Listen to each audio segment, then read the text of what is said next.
السلام عليكم ورحمة الله وبركاته. اليوم إن شاء الله راح نبدي الدرس الأول اللي هو الوحدة الثانية للمرحلة الرابع الإعدادي. الوحدة اللي هي راح تتكلم عن برمجيات الحاسوب كمبيوتر سوفت وير. تتكون هذه الوحدة من فصلين. الفصل الأول اللي هو يشرح لنا برنامج العرض التقديمي مايكروسوفت باوربوينت.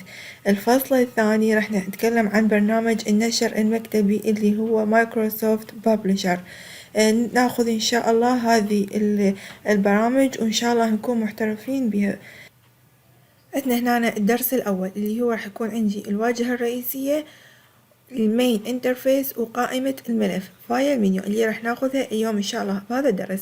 شنو الفكرة الرئيسية من درسنا اليوم؟ إن شاء الله راح نعرف البرنامج العرض التقديمي، نعرف مميزاته، تشغيل البرنامج شلون نشغله، إغلاقه، وكذلك التعرف إلى الواجهة الرئيسية للبرنامج وقائمة ملف. هذه الأشياء اللي راح ناخذها اليوم. نتاجات التعلم بعد ما نكمل درسنا راح نكون شنو؟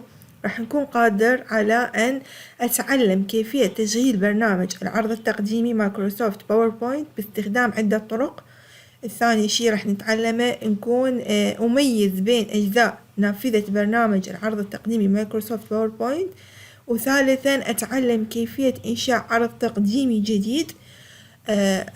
رابعا، طبعا هنا اكو خطأ، رابعا اتعرف الى كيفية حفظ عرض تقديمي. هذه ان شاء الله الاشياء اللي راح نكون قادرين على يعني بعد ما نكمل درسنا اليوم راح نكون قادرين على يعني انجازها. زين، ما هو برنامج مايكروسوفت باوربوينت؟ هو احد برامج حزمة تطبيقات اوفيس مايكروسوفت اوفيس، وهو مخصص لإنشاء وعرض شرائح سلايدز لدعم عرض تقديمي برزنتيشن. يعني هو عندنا مايكروسوفت اوفيس بيها برامج اللي هو الوورد، باوربوينت، اكسل، اكسس، بابليشر، عندنا يعني هواي برامج. فالباوربوينت من ضمن هذه البرامج المكتبية، يعني اللي حاليا تقريبا ما نقدر نستغني عنها، وتقدر تستغنيني عن هواي برامج انه اني اتعلمها، وهاي برامج رئيسية. زين، وتتكون من شنو؟ تتكون عندي هذا البرنامج الباوربوينت يتكون عندي من سلايدز، شرائح، يتكون من عدة شرائح، وهذه الشرائح هي اللي راح يكون شغلي عليها. راح نعرف هالاشياء بالتفصيل ان شاء الله. زين، بعد شنو اقدر اسوي؟ بالامكان الجمع بين النصوص تكست والصور الايميج والاصوات الساوندز ووسائط الفيديوز ليظهر العرض التقديمي بشرائح تعرض بشكل متعاقب، اما يدويا مانيوالي او تلقائيا اوتوماتيك. يعني هذه قلنا احنا البرنامج يتكون من شرائح، وهذه الشرائح راح تتضمن شنو؟ نصوص، صور، اصوات، وسائط فيديو. زين، هذه الاشياء شلون اقدر اعرضها؟ يا اما يدويا مانوالي او تلقائيا اوتوماتيك. راح نعرف هذه الشيء من اكثر بالتفصيل. زين، مميزات برنامج الباوربوينت عندي بيه عدة ميزات. أول شيء إنه أنا أقدر أسوي تصميم وعرض شرائح ممكن أن تحتوي على نصوص وصور وأصوات ووسائط فيديوية. هذه الشريحة الوحدة ممكن تحتوي هذه الأشياء كلها. زين، رسم خطوط ومربعات وأشكال أخرى على الشرائح، أقدر أرسم أيضا على الشريحة. زين، إمكانية إضافة نصوص من برامج أخرى، يعني أسوي استيراد النص من برنامج آخر، مثل أني كاتبته بالوورد وأجي أضيفه للشريحة أسوي له شنو؟ استيراد. مثل برنامج معالج النصوص اللي هو برنامج معالج النصوص مايكروسوفت وورد، أضيف إلى الشرائح. زين، حذف وإضافة الشرائح وإعادة ترتيبها بشكل متسلسل. تطبيق الحركات على مختلف الكائنات المضافة في الشرائح، راح نعرف هاي الأشياء بالتفصيل. التحكم بطريقة عرض الشرائح، إمكانية نشر العرض التقديمي على شكل صفحة ويب. هنا طبعا النشرة حتى تعمل فايدة أكثر، لأن إحنا يعني معروف إنه باوربوينت تستخدم للبحوث، للأشياء يعني إعلانات أو شي يعني، فحتى تكون الفائدة أكثر للنشر على صفحات الويب. زين، خلصنا من ميزات البرنامج، نيجي على كيفية تشغيل البرنامج. كيفية تشغيل البرنامج هنا ذاكرنا 3 طرق. طلابنا هنا المربع اللي هذا هنا اللي بالمفردات اللي هو يكون باللون الأزرق، هذه الكلمات ضرورية جدا تحفظوها. وطبعا برنامج المايكرو باوربوينت اللي راح نستخدمه اللي هو يكون نسخة 2016 اللي هو أحدث شيء. بعدها راح يكون بالنسخة الإنجليزية، ما نستخدم اللغة العربية، النسخة اللي تكون باللغة الإنجليزية حتى يكون يعني نتعود عليه من إحنا من الأول نستخدم اللغة الإنجليزية عفوا. وعندنا هذه المصطلحات أو المفردات مهم جدا نحفظها، اللي هي عرض presentation، قالب template، ملف فايل، جديد new، فتح open، حفظ save، حفظ باسم save as، طباعة print، إغلاق close. طبعا أغلبها يعني سهل ما بيشي، بس إحنا ضروري نعرف هذه الأشياء. نيجي على كيفية تشغيل البرنامج. هنا نعطيني السؤال اشرح باختصار برنامج مايكروسوفت باوربوينت، الإجابة مالته تكون هنا بالأعلى، هذا الشرح مالته المختصر، هذا الإجابة مالته. نيجي على الطريقة الأولى. أول شيء الطريقة الأولى باعتماد الخطوات الآتية start all programs، بعد ما اختار برنامج مايكروسوفت باوربوينت. هسه راح أجي أنا أنفذها الطريقة هذه أمامكم.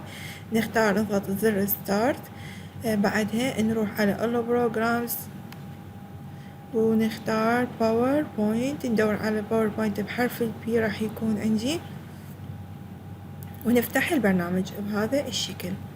هذه أول طريقة انفتح بها برنامج باوربوينت. زين، الطريقة الثانية عن طريق أيقونة حقل البحث في شريط المهام يتم كتابة باوربوينت، ستظهر أيقونة البرنامج في أعلى نافذة البحث، وبالإمكان النقر عليها وتشغيل البرنامج عن طريقها كما موضح بالشكل المجاور. هنا عندنا هذا الشكل، عندي أني هنا خانة البحث طلابنا، نكتب بها بخانة البحث، نكتب باوربوينت، رأسا ظهر ثاني كتبته مباشرة ظهر لي أول برنامج، نضغط عليه وأيضا راح ينفتح البرنامج، انفتح مباشرة. هاي الطريقة الثانية. الطريقة الثالثة يمكن تشغيل برنامج عن طريق أيقونته الموجودة على سطح المكتب. تكون عندي مسوي أني أيقونة شورت كات بالنقر عليها بزر الفأر الأيسر مرتين متتاليتين. زين، عندي هنا الأيقونة مالتي فأنا مسويت لها شورت كات تظهر لي على سطح المكتب، واضغط عليها مرتين متتالية وينفتح البرنامج. هذول 3 طرق تشغيل البرنامج. انتهينا من هذه الفقرة. بعد ما فتحنا البرنامج راح تظهر لي النافذة بهذا الشكل. هسه أنا فتحت البرنامج ظهرت لي بهذا الشكل، بهذا الشكل النافذة طلعت لي. زين، الشيء الآخر عندي توفر النافذة السابقة 3 إمكانيات مختلفة. هي شنو الإمكانيات اللي ظهرت لي بهذه النافذة؟ إنه أنا أول شيء أقدر أسوي إمكانية فتح عرض تقديمي أعد في وقت سابق عن طريق استخدام Open Other Presentation الموجود في الجهة اليسرى من تكية النافذة. معناها إنه أني سويت يعني عرض تقديمي خزنته وموجود عندي بالحاسبة، بس أريد أرجع أفتحه مرة ثانية، فأسوي له شنو؟ Open، أختار Open. إذا أنا مسوي عرض ومخزون عندي أختار Open. الشيء الثاني، الإمكانية الثانية اللي هي فتح قالب فارغ لعرض تقديمي جديد عن طريق استخدام Blank Presentation. البلانك يكون فارغ ما بي أي شيء. زين، الشيء الثالث يكون إمكانية فتح قالب معد مسبقا من قبل شركة مايكروسوفت، صمم بصورة خاصة لبرنامج باوربوينت والاستفادة منه بعد إجراء التعديلات عليه وتهيئته ليلائم العرض التقديمي الحالي. زين، نجي هسه نشوف مالتنا النافذة. هنا أنا عندي مثل ما تكلمنا قلنا إذا أنا عندي open أختار open. إيش وقت أختار open؟ إذا أنا عندي مسوي عرض تقديمي في وقت سابق أختار open، وأريد أفتحه مرة ثانية أختار open. زين، الشيء الثاني عندي بلانك. هذا البلانك شنو؟ يفتح لي عرض تقديمي جديد فارغ كل شيء مبي. الشيء الآخر تكون عندي هنا تكون عندي themes. هذه الثيمز شنو؟ وهنا عندي more themes، هذه معدة مسبقا بس منو اللي مسويها؟ شركة مايكروسوفت. هذه الثيمز أني أقدر يعني أفتحها وعندي أسوي عليها أشياء وتعديلات بسيطة، أضيف المحتوى مالتي وأقدر أستخدمها بكل سهولة. هذه الأشياء اللي عندنا الموجودة متاحة بهذه النافذة. هسه احنا اللي راح نسويه شنو؟ خلينا نشوف. زين، هسه أني فتحت البرنامج. كيفية إغلاق ملف باوربوينت؟ أيضا عندي 3 طرق لإغلاق الملف. أول طريقة أول شي نغلق زر إكس، إغلاق اللي هو هذه الزر إغلاق الموجود في شريط العنوان، أول طريقة هذه، أو من قائمة ملف فايل واختيار الأمر كلوز. أو الشي الثالث نختار المختصر من الكيبورد اللي هو Alt F4 معا في لوحة المفاتيح. عندي 3 طرق للتشغيل البرنامج، وعندي 3 طرق لإغلاق البرنامج، يا إما من مفتاح نفتح النافذة، يا إما من هذا المفتاح الكلوز اللي موجود عندي، أو بعد ما أني فتحت البرنامج من قائمة فايل عندي كلوز. هذه الطريقة الثانية. أما الطريقة الثالثة اللي هو مختصر من الكيبورد Alt F4، هذه الطريقة الثالثة. نرجع لكتابنا. زين، كملنا إغلاق البرنامج. نيجي على المكونات الرئيسية لنافذة برنامج مايكروسوفت باوربوينت. شنو المكونات الرئيسية؟ أول شي تتكون هذه النافذة تتكون عندي من 5 أجزاء رئيسية موضحة هنا عندنا بالشكل. أول شي عندنا شريط العنوان. أول شي شريط العنوان، وين يكون هذا الشريط؟ يكون بأعلى النافذة، ويحتوي على اسم البرنامج واسم الملف المفتوح حاليا وأزرار التحكم بالنافذة اللي هي إغلاق النافذة وتكبير وتصغير والإخفاء. وبعد شنو عندي عندي شريط أدوات الوصول السريع اللي هي Quick Access Toolbars. نشوفها هنا عندي. هذا عندي شريط العنوان، عندي يتكون من الأزرار إغلاق يعني ماكسيمم ومينيمم، وهنا عندي إخفاء، وهنا عندي هذا اسم البرنامج واسم المستند المفتوح حاليا، وهنا أنا عندي هذا كويك شريط الوصول السريع كويك تول بار اكسس. زين، هنا عندي شنو؟ ممكن انه اني اعدل على هذا من هذا السهم، ممكن انه اني اعدل الاشياء اللي موجودة عندي. اذا اريد احذف او اضيف فاختار من هنا اللي اريد احذفه، مثلا راح السيف، اريد ارجع السيف، فحتى انه اني اخزن البرنامج للوصول السريع، فبس اني بمجرد انه اني اضغط عليها سيف راح ينخزن عندي مباشرة. هذا منو شريط العنوان. نيجي على التبويب الثاني او الشيء الثاني يتكون عند النافذة اللي هو التابس بار. شنو هذا التابس بار؟ يحتوي هذا الشريط على 8 تبويبات أساسية، فضلا عن قائمة ملف فايل ب8 تبويبات أساسية. كل واحدة من هاي التبويبات تحتوي على مجموعة أوامر، كل أمر يؤدي وظيفة محددة.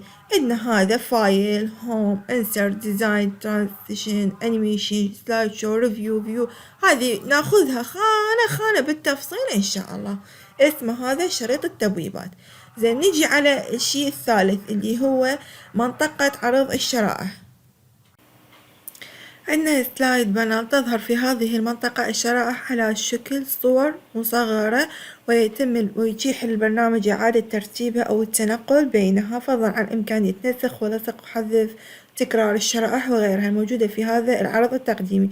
نشوف عندنا منطقة عرض الشرائح. هنا طبعا أني لأن عندي يعني فتحت ما انفتح عندي البلانك، فأغلق هذا وافتح نيو، اختار بلانك مرة الثانية. هذا بهالشكل تظهر انتو طلابنا، تظهر عندكم بهذا الشكل بلانك. زين، هنا أنا هذه منطقة عرض الشرائح. إذا أني أضيف مثلا سلايد جديد فمن أختار سلايد، فصارت عندي سلايدات. أقدر شنو أتحكم بترتيبهم، أقدر أسوي شنو، أقدر أختار السلايد ومن ديليت أسوي حذف، انحذف مباشرة. أقدر هذا السلايد نفسه أختار عليه كليك وأسوي له دبليكيت سلايد، وراح يتكرر نفسه بما هو يعني بكل المكونات اللي راح تحتوي. أما إذا أضيف نيو سلايد فراح ينزل عندي سلايد جديد فارغ مبي شي. هذه اسمها المنطقة، منطقة عرض الشرائح. هذه جدا مهم، يعني نتعامل ويا هذا أرقام ما أحتاج. زين، عندي المنطقة الرابعة اللي هي منطقة العمل على الشريحة اللي هي سلايد وورك اريا. في هذه المنطقة نستطيع إنشاء الشريحة الظاهرة حاليا أمامنا عن طريق إضافة النصوص والكائنات والتأثيرات إلى تلك الشريحة، فضلا عن إمكانية التعديل على التصميم الأساسي لها. وهنا منطقة العمل اللي هي هنا هذه منطقة العمل. هنا الصورة مالتنا نروح على البرنامج، هنا هذه اسمها منطقة العمل. هنا اللي راح أضيف المحتوى مالتي مال العرض التقديمي، شنو الأشياء اللي أريد أنزلها، هي هتكون منطقة اللي راح أشتغل بيها، كل الشغل هنا. زين، المنطقة اللي بعدها عندنا شنو؟ عندنا شريط الحالة اللي هو status bar، شريط تظهر فيه معلومات عن العرض التقديمي المفتوح حاليا، وتحدد طرائق عرض الشرائح وتحديد نسبة تصغير وتكبير عرض الشريحة. وين نروح عليه؟ اللي هو يكون بالأسفل، هذا الشريط اللي هو status bar. عندي من أنا هذا نكبر النافذة، النسبة نسوي زوم، يعني أكبر نسبة للزوم تكون عندي هي 400، فنخليها إحنا مثلا على 100% بهالشكل هذا، أو أصغرها بهالشكل هذا.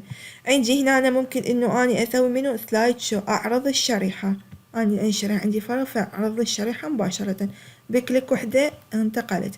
هنا عندي هاي طرائق عرض الشرائح، نجيها أيضا يعني بكل التفاصيل. هنا مثلا يقول لي عندي أني عندنا ما قائمة ملف فايل منيو، هي قائمة موجودة ضمن شريط تبويب التاب بار، نستطيع الوصول إليها كما موضح بالشكل المجاور. نضغط بس على قائمة الفايل راح تظهر لي عندي عدة أوامر. أول أمر راح يظهر لي أول شي أمر المعلومات اللي هو الإنفو، يحتوي اليوم من اسم معلومات، فراح ينطيني معلومات عن شنو؟ عن ملف العرض التقديمي، اللي هي شنو هاي المعلومات؟ حجم الملف، عدد الشرائح، الشرائح المخفية، تاريخ آخر تحديث، تاريخ إنشاء الملف. ينطيني معلومات كاملة عن هذا العرض التقديمي. نفتح برنامجنا، هنا أنا عندي هذه فايل، بمجرد إنه أني أضغط عليها ظهرت لي عدة أوامر، اللي هو أول شي متكلم عنه اللي هو info. فهنا أنا عندي هذه المعلومات كاملة عندي عن كل هذا العرض التقديمي. بعدها الشي الآخر اللي هو راح يكون ظاهر عندي اللي هو الأمر الجديد اللي هو نيو، يستخدم لإنشاء عرض تقديمي جديد إذ توجد مجموعة من القوالب الجاهزة يمكن الاستعانة بها أو إعادة تصميمها أو التعديل عليها. كما من الممكن اختيار قالب فارغ والعمل عليه كما موضح بالشكل المجاور. عندي هنا قالب جديد أو عندي قوالب جاهزة، هي هذه اللي تكلمنا عنها. نفتح نشوف برنامجنا، عندي هنا فايل، عندي نيو، أو يعني فاتحة نيو أصلا. فهنا أنا عندي ممكن بلانك، اتكلمنا عنه قبل شوية أيضا، بلانك برزنتيشن، هذا يفتح لي قالب فارغ تماما. أو إنه أني أختار من القوالب اللي معدتها اللي هي شركة مايكروسوفت، اللي هي قلنا هذه اسمها ثيمز. طبعا هذه الثيمز مقسمة إلى عدة تصنيفات. أول شي عندي presentations, themes, education, charts, diagrams, business, infographic. فأختار شنو يعني إذا عندي أنا حسب التصنيف اللي يوالمني، وأقدر أدرجه مباشرة وأسوي تعديلات عليه. زين، بعد شنو عندي الأمر الثالث اللي هو فتح open، لفتح عرض تقديمي محفوظ مسبقا من خلال الخطوات الآتية. بنفتح فايل وأوبن، بعد ما اختاريت أوبن فأسوي براوز يعني أنقر على براوز، فأختار شنو مكان وين أني خازنة، يعني وين مخزون عندي العرض التقديمي اللي أني سويته مسبقا، فأختار عنه، أختار المكان اللي حفظته بيه. زين، بعد ما اختاريته راح نختار المكان أو المجلد اللي حفظ فيه مسبقا، ونحدد الملف المطلوب، وبعدها نختار على open. مثل ما هنا أنا عندي مثلا أنا هختار open، وبعدها أختار browse. زين، أروح على وين خازنة أني مثلا عندي عرض تقديمي معد مسبقا، هنا أنا عندي هذا عرض تقديمي، فأختار المكان وبعدها أروح على open حتى ينفتح عندي. انفتح عندي هذا العرض التقديمي اللي أنا مسويت له يعني عدته محضرته مسبقا. زين، بعد عندي الأمر الرابع اللي هو سيف، حفظ عرض تقديمي محفوظ مسبقا بعد التعديل عليه. عندي 4، وخامسا عندي سيف أز، يعني هذه مهم جدا إنه تفرقون بيناتهم. سيف إنه أني مسوية عرض تقديمي بس أريد أسوي تعديلات عليه فأختار سيف فقط. أما سيف أز إنه تكون عندي أحفظ العرض التقديمي باسم جديد ومكان جديد، أو أحفظه أول مرة. زين. فحتى اسوي عندي هنا الخطوات ايضا يعني شارحنا اياها، اللي هو اختار فايل، بعد سيف اس، اختار براوز، بعد بحقل النيم انطي الاسم، وبعدها بحقل الفايل تايب انطي شنو بعدها اختار عندي الامر سيف. نجي نشوف هذه الخطوات ننفذها امامكم. مثلا اني هسه عندي هذا العرض، اني اريد اسوي له خزن، بس اخزنه. اني سويت مثلا حذفت هذا الفايف، حذفتها، وهسه شنو اريد اخزن التعديلات، فاختار سيف، انحفظ بقى بنفس المكان. وكل شي ما سويت خزنت التعديلات عليه. زين هسه اني اريد اضيف مثلا، اريد اعدل عليه، ارجع واريد اخزنه مرة ثانية كأنما اني هسه اول مرة، فاختار شنو فايل سيف اس، فظهر لي كأنما اني خازنته يعني مخزون، بس راح اخزنه مرة ثانية باسم اخر وبمكان اخر. زين واختار براوز. زين مثلا وين اريد اخزنه، على الديسكتوب نخزنه. زين والاسم مالته مثلا انطيه اسم، او يبقى نفس الاسم، او نعطيه اسم ثاني بهالشكل هذا، وبعدها انطيه الامر، او انا اضغط له على سيف حتى يخزنه. خزن عندي، صار عندي على الديسكتوب صار اثنين عندي HTML بارت 1 وبارت 2. زين نرجع بعد عندنا شنو، عندنا ما أنواع حفظ الملفات اللي هي saving file types. عندي هناك العديد من أنواع الصيغ التي من الممكن استخدامها في حفظ العرض التقديمي، ومن أهم تلك الأنواع عندنا ممكن يكون عندي أحفظه بصيغة باوربوينت اللي هي تكون بامتداد PPTX، أو أحفظه بامتداد بصيغة الملف باوربوينت إصدار 2007 فما دون. عندي هذه النسخ اللي هنا عندي 2010، هنا راح يكون عندي 2007 الصيغ هذه، أو إنه أنا أخذنا بصيغة PDF. احفظ العرض التقديمي بصيغة ملف نصي بامتداد PDF غير قابل للتعديل، أو إنه أنا أسوي ملف فيديوي اللي هو يكون صيغته MPEG-4. هذه اللي تكون اسمه يعني راح يكون، وتكون عندي الامتداد مالته MP4، ويستعرض باستخدام إحدى مشغلات الفيديو، يعني يصير عندي كأنما فيديو، أنا مسجلة فيديو بس هو عرض تقديمي. زين عندي النوع الآخر اللي هو ملف فيديوي من نوع WMV، أيضا يحفظ بصيغة فيديو، أيضا يستعرض باستخدام إحدى مشغلات الفيديو، ويكون الامتداد مالته WMV، يعني عندي الفيديو عندي اثنين صيغتين. زين أو ملف صوري من نوع JPEG، تم حفظ العرض التقديمي بصيغة صورة لا يمكن التعديل عليها، وبامتداد مالته راح يكون JPEG. هذه مهم جدا طلابنا تعرفوها. زين ما الصيغة التي تسمح بحفظ العرض التقديمي كصورة؟ هنا الجواب مالتها يكون الصيغة JPEG. زين هنا طلابنا خلاص الدرس، شكرا جزيلا لكم.